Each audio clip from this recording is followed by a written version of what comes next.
ਅੱਜ ਵੀ ਤੁਹਾਡਾ ਮੁਕਾਬਲਾ ਕੈਬਨਿਟ ਮੰਤਰੀ रज़िया सुल्ताना नाल आ। मैं तो ये समझती हूँ कि मेरा मुकाबला किसी के साथ है ही नहीं।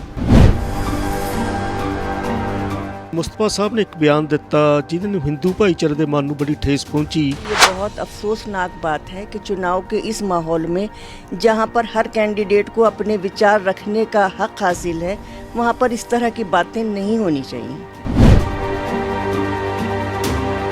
अक्सर देखा जाता इलैक्शन दे विच नशा ते पैसे की बड़ी वरतों की जाती है। ये बहुत गलत बात है कि बच्चों को नशा बांटना या पैसे बांटना या किसी को भी जब हम वोट खरीदते हैं पैसे लेकर, तो फिर हमारे दिमाग में ये बात आती है कि हमें काम करने का क्या फ़ायदा है जब हमने पैसे देकर के ही वोट खरीदना है।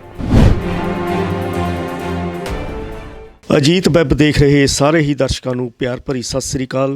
दोस्तों अज असी मलेरकोटला की धरती पर मौजूद हाँ, जिथे नवाब मलेरकोटला ने हाँ का नारा मारिया सी। ये शहर हाँ के नारे नाल भी प्रसिद्ध है।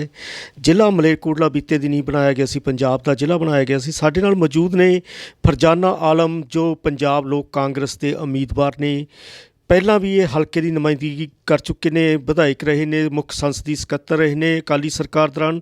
असी विशेष गलबात करन जा रहे हैं। फरजाना जी स्वागत है अजीत वैब ते तुहाडा। बहुत बहुत शुक्रिया आपका।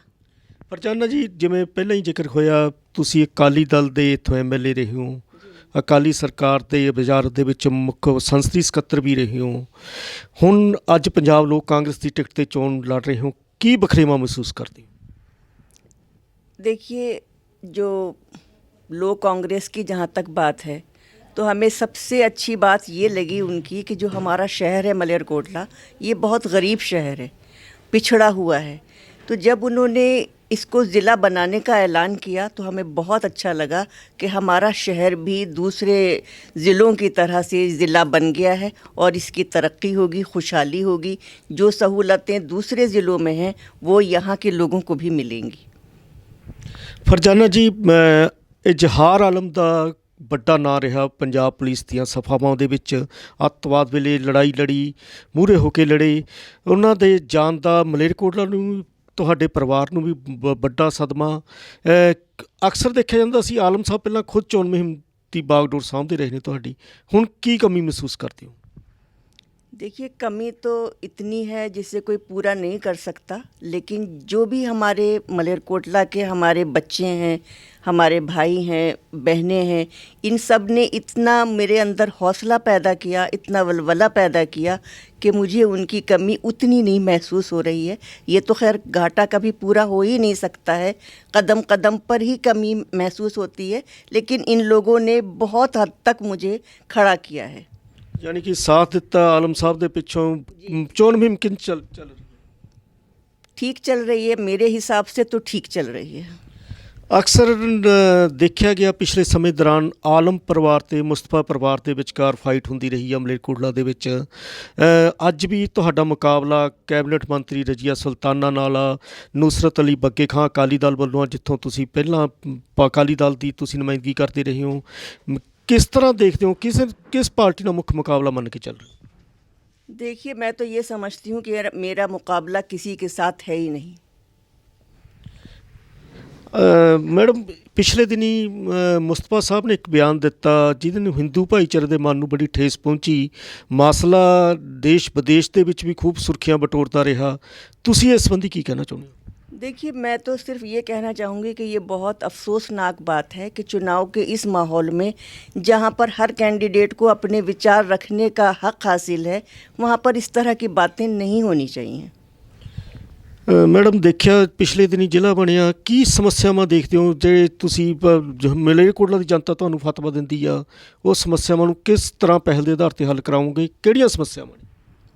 देखिए, समस्याएं तो यहाँ पर बहुत हैं। मैं तो पहले ये कोशिश करूँगी कि जो भी कैप्टन साहब ने जो भी ज़िला बनाया है या मेडिकल कॉलेज का नींव पत्थर रखा है, तो जो काम उन्होंने किए हैं, जो अधूरे हैं, वो पहले पूरे हों, क्योंकि हमारे शहर को बहुत ज़रूरत है, कॉलेज की भी ज़रूरत है और हर चीज़ की यहाँ पे बहुत ज़्यादा ज़रूरतें हैं, जो हम ये चाहेंगे कि पहल के आधार पर हमारे शहर में यही बातें, जो भी सहूलतें हैं, वो पहले दी जाएं। उसके बाद जो रोज़गार के मौक़े हैं वो फ़राहम किए जाएं, क्योंकि बच्चों को रोज़गार मिलेगा तो जो सामाजिक बुराइयों में लोग फंसे हुए हैं बच्चे हमारे, उससे दूर रह सकेंगे। ਮੈਡਮ ਅਕਸਰ ਦੇਖਿਆ ਜਾਂਦਾ ਇਲੈਕਸ਼ਨ ਦੇ ਵਿੱਚ ਨਸ਼ਾ ਤੇ ਪੈਸੇ ਦੀ ਬੜੀ ਵਰਤੋਂ ਕੀਤੀ ਜਾਂਦੀ ਆ, ਤੁਹਾਡਾ ਇਸ ਸੰਬੰਧੀ ਕੀ ਪ੍ਰਤੀਕਰਮ?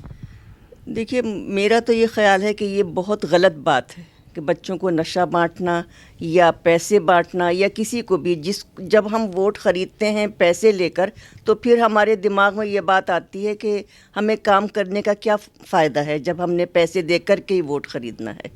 ਮੈਡਮ ਜਿਵੇਂ ਜ਼ਿਕਰ ਕੀਤਾ ਮੈਡੀਕਲ ਕਾਲਜ ਦਾ ਜ਼ਿਕਰ ਕੀਤਾ ਤੁਸੀਂ, ਕੈਪਟਨ ਸਾਹਿਬ ਨੇ ਜ਼ਿਲ੍ਹਾ ਵੀ ਬਣਾਇਆ, ਮੈਡੀਕਲ ਕਾਲਜ ਵੀ ਬਣਾਇਆ, ਤੁਸੀਂ ਕੀ ਸਮਝਦੇ ਹੋ ਕੈਪਟਨ ਅਮਰਿੰਦਰ ਸਿੰਘ ਦਾ ਇਸ ਦੇ ਵਿੱਚ ਵੱਡਾ ਯੋਗਦਾਨ ਰਿਹਾ ਜਾਂ ਰਜ਼ੀਆ ਸੁਲਤਾਨਾ ਦਾ ਯੋਗਦਾਨ ਰਿਹਾ? देखिए, कैप्टन साहब का ही रहा है, क्योंकि उन्होंने ख़ुद बोला है कि मेरे अपने रियासती ताल्लुकात की वजह से मैंने मलेरकोटला के लिए, मतलब हमेशा ही उनके दिल में ये बात थी कि इसको किसी भी तरह से हम ऊंचा उठाएं, तो उन्होंने ज़िला बनाया, फिर उन्होंने दूसरा मेडिकल कॉलेज के लिए नींव पत्थर रखा।